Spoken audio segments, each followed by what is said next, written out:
Aujourd'hui, des technologies ultramodernes permettent enfin de mesurer l'intelligence humaine au millimètre près. Les capacités prodigieuses des rares génies de ce monde sont les objets d'étude les plus fascinants qui soient. Exemple, Rüdiger Gamm, prodige du calcul mental. Thorsten Fehr de l'Université de Brême est chercheur neurologue spécialiste des génies de la mémorisation. Rüdiger Gamm, prodige du calcul mental, est son cas le plus spectaculaire.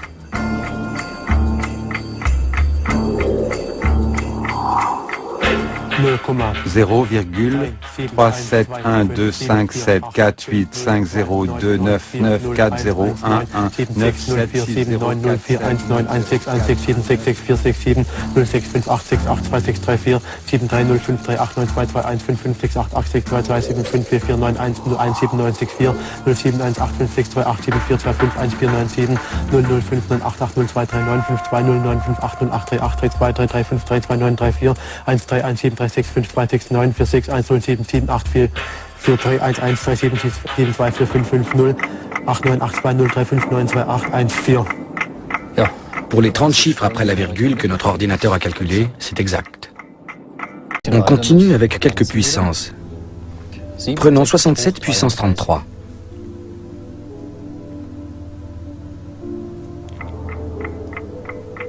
Un décillion, 821 nonilliards, 664 nonillions, 894 octilliards, 730 octillions, 78 septilliards, 753 septillions, 748 sextilliards, 347 sextillionen, 739 quintilliarden, 907 quintillionen, 973 quadrilliarden, 449 quadrillionen, 122 Trilliarden, 612 Trillionen, 636 Billiarden, 443 Billionen, 46 Milliarden, 968 Millionen, 910.787. C'est exact, à l'unité près. Je suis capable de faire environ 20 à 30 opérations à la seconde. C'est automatique. Et quand j'ai trouvé mon résultat, je visualise le nombre dans mon esprit.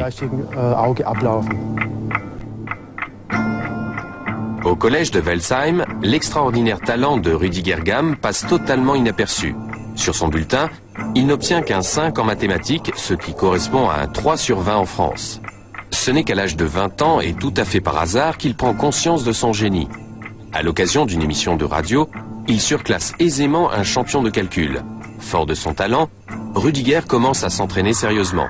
Aujourd'hui, il maîtrise jusqu'à la puissance 50 tous les nombres à deux chiffres, des fonctions trigonométriques à 8 chiffres et le chiffre pi jusqu'à 5000 chiffres après la virgule.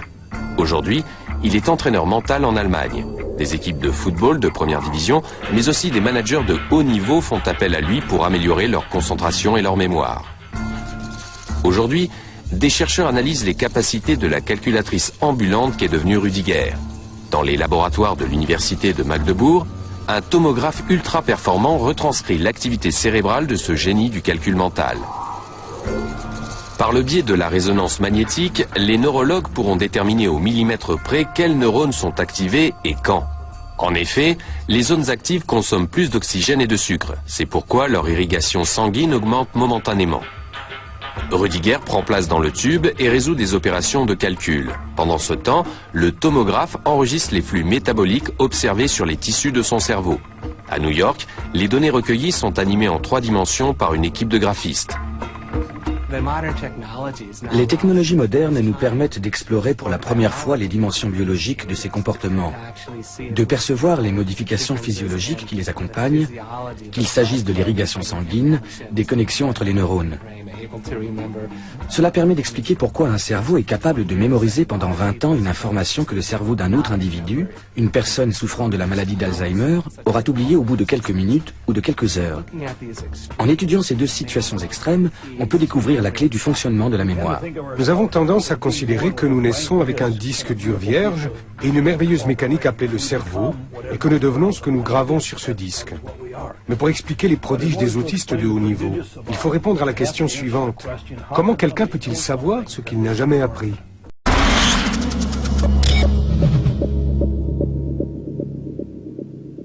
Je suis venu pour étudier le cas de Scott Flansburgh, qui prétend être plus rapide qu'une calculatrice.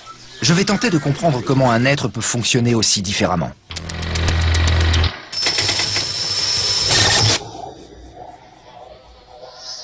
Je l'emmène donc à l'Université d'État de San Diego, au département mathématiques, pour voir ce que les spécialistes pensent de ses capacités. Les étudiants et professeurs semblent douter que Scott puisse battre une calculatrice. Ce dernier décide donc de leur faire une démonstration de son incroyable talent, en calculant le jour de la semaine de n'importe quel événement historique. Si vous avez une date qui vous a marqué dans votre vie, comme un mariage, une naissance... Pour cela, Scott réalise plusieurs calculs complexes en moins d'1 seconde. Commençons par vous. Vous avez une date spéciale? Le 1er octobre 1944. C'est votre date de naissance? Oui. Le 1er octobre 44 était un dimanche. Vous avez eu 18 ans en 1962 et c'était un lundi. Exact. Voilà, ensuite? Le 18 août 2007. C'était un samedi. Ensuite? 22 mars 1983. C'était un mardi. Personne sur Terre ne peut battre Scott à ce petit jeu. Ensuite? Le 16 décembre 1980. Mardi. Le 2 juillet 1986. Mercredi. Les étudiants sont visiblement impressionnés. Maintenant, j'aimerais savoir s'ils peuvent rivaliser avec Scott. Est-ce que certains d'entre vous seraient d'accord pour affronter Scott? Qui se sent de le faire? Oui? 4 mathématiciens armés de calculatrices et d'ordinateurs portables peuvent-ils égaler les formidables facilités de Scott? Vous pouvez utiliser vos calculatrices, ordinateurs, téléphones, appeler votre papa ou votre maman, ce que vous voulez. Nous avons une série de 10 problèmes. Scott sera opposé à cette équipe de l'Université de San Diego et à leurs calculettes. Tout le monde est prêt? Nous allons commencer par des multiplications de 2 nombres à 2 chiffres. Prêt? Les nombres sont 39 fois 78. 302. 3042. 3042, c'est exact. Scott a répondu le premier. 249 divisé par 7. 35,571428. Correct. Ok. Scott calcule plus vite que n'importe qui dans la pièce. Une racine cubique. 314 432. 68. Correct. La base non nulle est 32. 32. Et le nombre est 67. 9 9 1 6 2 3 3 3 1 0 0 3 7 4 3 4 5 0 1 5 6 8 6 5 3 5 7 0 2 7 6 9. Plus le défi est compliqué, plus Scott se montre rapide. En partant maintenant avec une base de 0 et un exposant de 10, le nombre est 48. 9 6 4 4 4 1 9 2 4 2 8 3 4 3 6 3 0 4 4 2 2 4 8 0. Je confirme. Très bien. L'examen est terminé. Impressionnant. Merci, monsieur. Alors, comment vous sentez-vous après cette défaite? Tout petit. Oui, et minable. Que pensez-vous de Scott? Est-ce vraiment une calculatrice humaine? Je dirais que oui.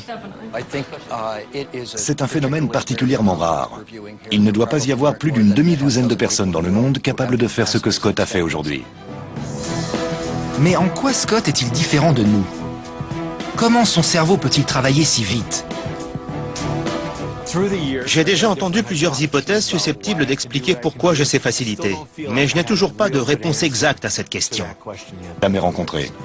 Je vais maintenant accompagner Scott chez un grand neurologue, le docteur David Hubbard. Bien, je vais vous expliquer ce qu'on va regarder. Le docteur Hubbard veut utiliser une technologie de pointe pour scanner le cerveau de Scott en temps réel, pendant qu'il exécute des calculs. Nous verrons ainsi comment et où il réfléchit. Mais d'abord, je veux que le docteur Hubbard voie Scott en action. On efface la calculatrice. Dans les écoles, les enfants pensent que j'ai mémorisé les réponses. Mais ce n'est pas le cas. Je vais donc vous demander de saisir un nombre à 2 ou 3 chiffres qui va devenir notre nouveau zéro. 27? Quel nombre voulez-vous ajouter à ça? Le 62?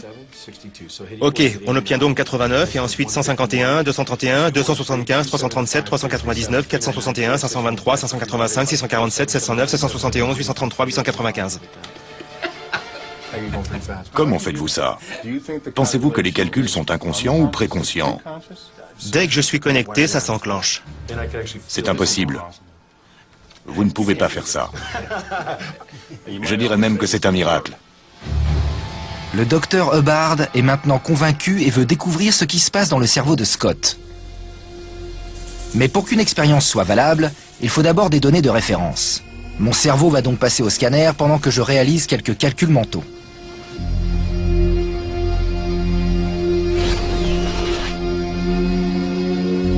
C'était cool. Maintenant, c'est le cerveau de Scott qui va être analysé au moment où il effectue une série de calculs difficiles. Scott va passer une IRMF pour voir s'il est vraiment surhumain. Alors que l'expérience commence, le docteur Hubbard m'explique ce qui, selon lui, se passe dans la tête de Scott. Il pense que c'est en rapport avec une partie du cerveau appelée R44. L'une des hypothèses la plus probable, selon moi, serait que son aire destinée aux mathématiques est au même endroit que la vôtre, mais elle est plus grosse. Son aire 44 est plus développée, c'est du moins ce que je pense. Maintenant que le scanner est terminé, nous allons voir si Scott est bien un super-humain. L'imagerie montre des zones symbolisant les endroits du cerveau où l'activité est la plus forte. Ça c'est Daniel, ça c'est Scott. Le rouge correspond à l'activation, le bleu à la désactivation. On voit tout de suite où sont les aires d'activation.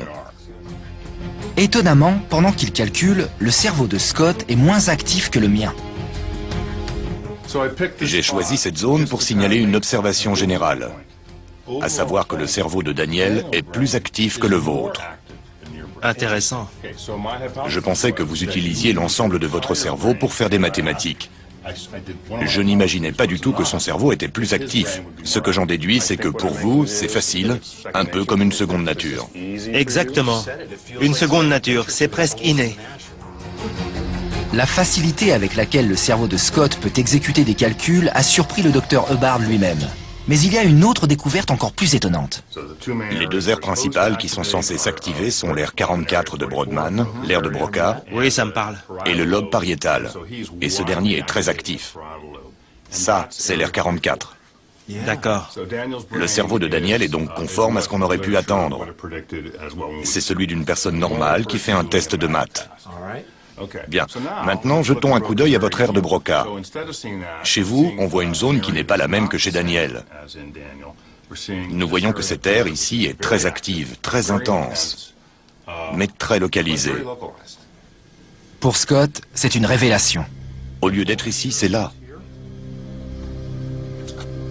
Chez Scott, l'aire dédiée aux mathématiques a migré vers la partie du cerveau qui contrôle les mouvements. C'est l'aire de l'action, du mouvement. Les champs oculomoteurs frontaux ont notamment pour mission de déplacer nos yeux vers une cible. Cette aire cérébrale s'exerce elle-même à réaliser des mouvements très complexes et quasiment inconscients. C'est peut-être cela qui permet à Scott de calculer aussi rapidement. Votre aire dédiée aux maths est sortie de l'aire de Broca. Peut-être pour une raison génétique ou congénitale. Et c'est peut-être l'explication. Vous faites des mathématiques dans une aire un peu plus haute que celle généralement utilisée par le commun des mortels. Wow. Comme moi, Scott Flansburgh a l'air d'une personne tout à fait normale. Mais derrière l'apparence se cache un don génétique rare.